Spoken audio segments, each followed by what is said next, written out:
XP Laner, jalur yang kerjanya di geng terus, jalur yang paling sering mati, paling dianggap beban. Bahkan ada rumor dari publik Epic yang bilang XP Laner mah nggak usah dibantu lah, kocak. Bantu MM sama jungler aja. Ya terserah deh. Yang jelas hari ini gue bakalan bahas apa aja hal-hal penting yang harus kalian perhatiin dan ketahuin sebelum kalian itu main XP Laner. Let's go.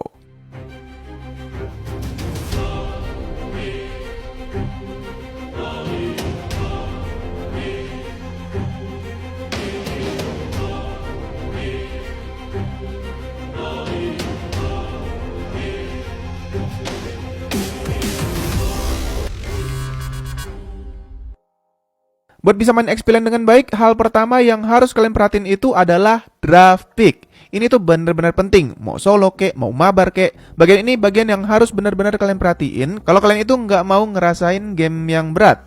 Yang diperhatiin dari draft pick itu apa sih?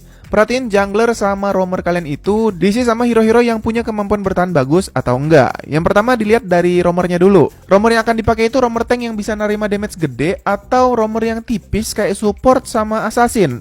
Kalau roamer kalian itu tank, berarti di sini kalian udah aman, mau pakai explainer apapun udah boleh. Tapi kalau roamer kalian itu hero support yang nggak bisa nerima damage gede, berarti perhatian kalian harus digeser ke arah jungler.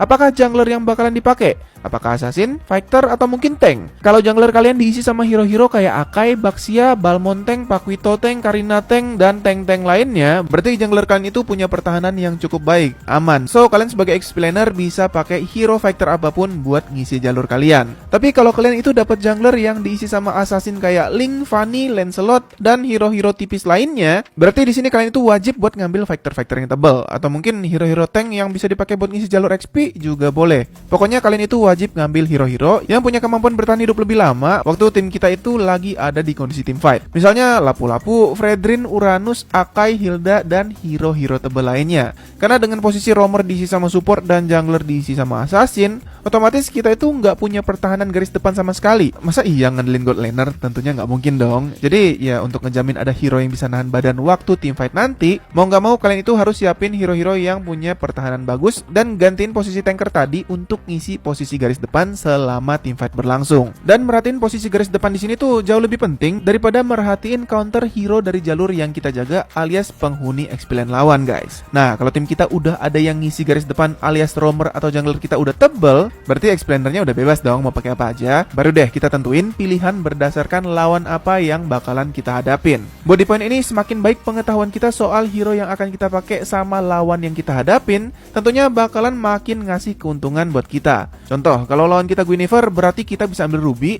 tapi sebaliknya kalau Ruby udah ada di tim lawan, tentunya jangan ngambil Guinevere. Kalau lawan kita Popheus berarti bisa ngambil Esmeralda, kalau di tim lawan ada Esmeralda berarti kita bisa ngambil Dairot dan hindarin ngambil Popheus atau Hilda karena bakalan ngasih shield untuk Esmeralda. Ya pokoknya semacam kayak gitulah.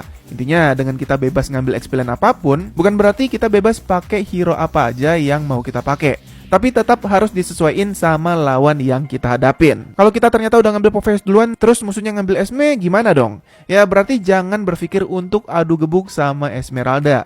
Di sini kita udah kalah hero, mau nggak mau harus main aman dan tunggu backup dari teman satu tim. Ya sebenarnya ini juga harus diperhatiin ya. Jangan pernah pick duluan kalau kalian itu pakai hero-hero yang terang-terangan punya counter pick yang mematikan. Contohnya ya Pove tadi. Tapi solo nggak akan seindah itu bang. Kalau nggak ada yang mau request terus nggak tahu temen sama lawan itu apa, gimana dong? Nah kondisi kayak gitu tentunya sering banget dialamin sama player yang solo dong. Jadi kalau kondisinya udah kayak begitu, usahain hindarin ambil hero-hero yang counternya jelas banget kayak Pove tadi. Dan buat jaga-jaga kalau roamer kita itu diisi sama hero support, berarti kalian itu bisa ngambil hero-hero yang nggak terlalu tipis.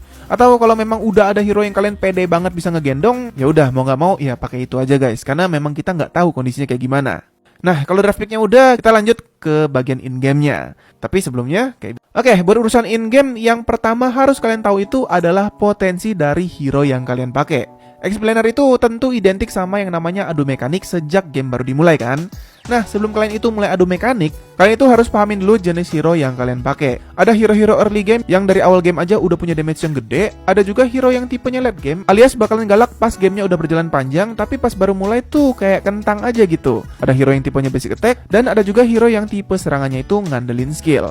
Cara bedanya gimana? Tentunya ya harus dipakai dulu biar tahu. Tapi di sini gue bakalan kasih gambaran sedikit biar kalian itu nggak buta-buta banget guys. Kita mulai dari XP lane yang bisa dibilang hero early game. Ya, rata-rata hero early itu damage dari skill sama pasifnya yang sakit guys. Contoh kayak Yuzong, damage skillnya lumayan aja, tapi skill pasif yang bisa nyedot darah lawannya itu tuh sakit banget pas match baru dimulai. Makanya Yuzong ini termasuk hero early game. Khalid yang tebasan dari skill satunya kalau berhasil masuk semua juga akan ngasih damage yang gede banget. Terus contoh lain juga bisa kalian lihat dari Dairot yang skill 2-nya nurunin armor lawan plus ulti yang damage-nya gede banget. Ya pokoknya hero early itu kelihatan banget pas game baru dimulai itu udah bisa ngasih damage yang gede guys. Sedangkan hero late game tuh kelihatannya dari mana?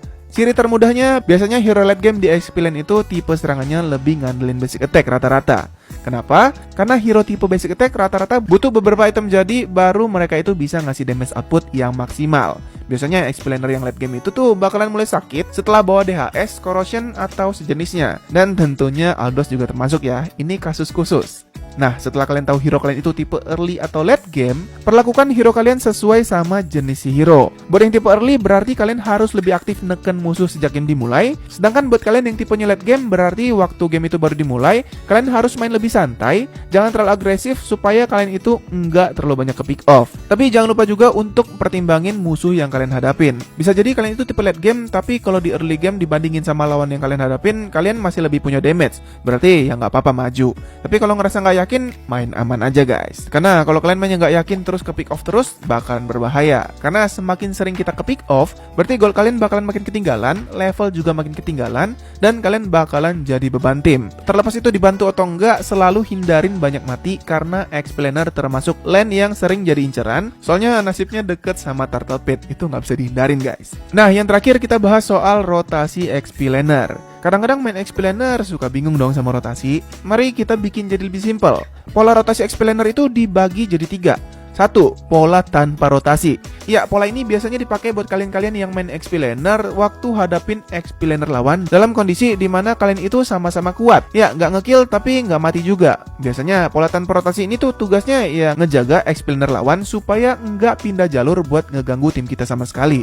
Ya, jadi pola nggak rotasi sama sekali ini tuh bisa kalian lakuin asalkan kondisinya bikin area lane kalian itu tuh seakan-akan lagi one by one aja. Efektifnya mode nahan lane kayak gini tuh dipakai waktu kedua tim itu kondisinya nggak terlalu aktif rotasi ke XP laner. Ya, kadang-kadang suka ada yang kayak gitu kan. Dan yang harus kalian ingat, metode ini cuma bisa dianggap efektif kalau dalam kondisi kalian itu selalu ngelihat XP laner lawan. Bisa pakai metode cepet-cepetan clear lane biar minion kalian itu masuk ke area turret lawan dan maksa mereka itu untuk nahan. Atau kalau memang memungkinkan, kalian juga bisa pakai metode freeze lane. Jadi di sini tuh kondisi di lane kayak seakan-akan sisanya 4 lawan 4 aja. Tapi kalau kondisi kalian nggak keliling sedangkan XP laner lawan kemana-mana, itu namanya buta map guys. Tolong dibedain ya.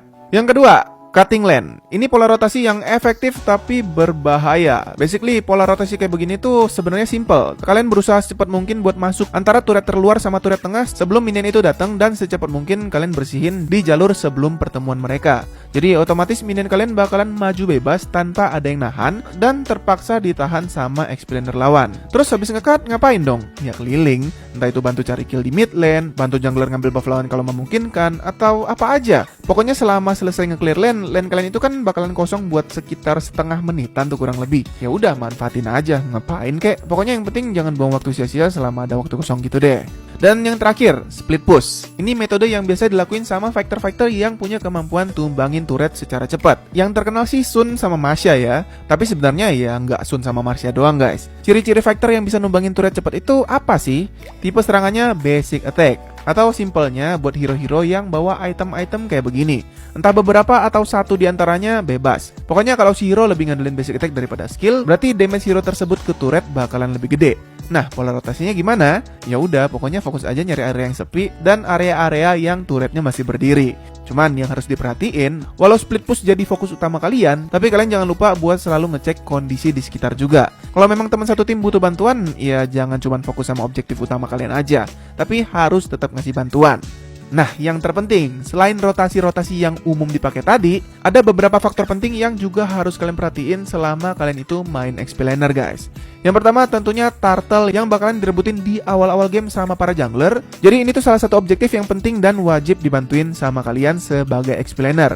Entah itu kalian nahan XP laner biar nggak ngebantuin jungler mereka, atau kalau memang bisa kalian sebagai XP laner ngedorong si jungler lawan buat mundur biar jungler kita bisa dapetin turtle lebih gampang juga nggak masalah. Intinya ya harus dibantuin guys, karena ini hal yang lumayan penting. Kedua, mid lane atau area jungler terdekat kita juga kalau memang dalam kondisi yang kalah alias diinvasi sama lawan, kalian sebagai explainer juga punya kewajiban buat ngebantuin.